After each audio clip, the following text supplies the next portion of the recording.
Unajua nini?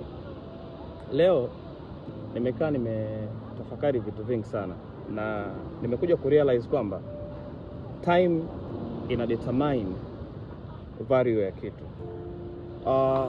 Kwa miaka ya kama kuanzia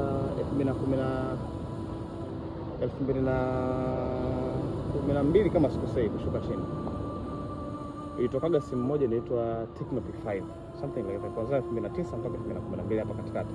Tecno P5, for those people who bought the product previous, walikuwa wako updated, right? Yani unasema kwamba ni watu ambao wako matawi ya juu. Lakini 2025 imetoka iPhone 17 mpaka Pro Max. Once nakuja compare these two products, it's two things different, sawa?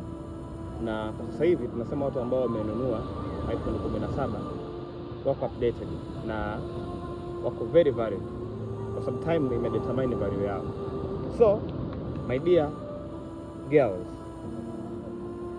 just try to think it twice. Yani angalia kwa upande wa pili pia. What age do you have?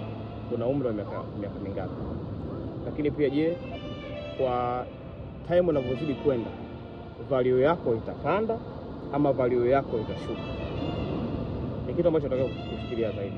Na kama umefikiria kupanda value yako kadri miaka inavyozidi kwenda, itapandaje ili kuhakikisha kwa value yako inapanda. Lakini pia kama inashuka, determine sasa hivi, ujue ni sababu zipi zitachangia wewe kushuka. Kama hizo sababu kuna uwezekano wa kuziacha kwa sasa, you better leave it alone. Alafu keep more effort katika kupandisha value yako, kwa sababu once time unapozidi kwenda ndio your value na inazidi kushuka chini. So keep it on touch and keep it on the mind.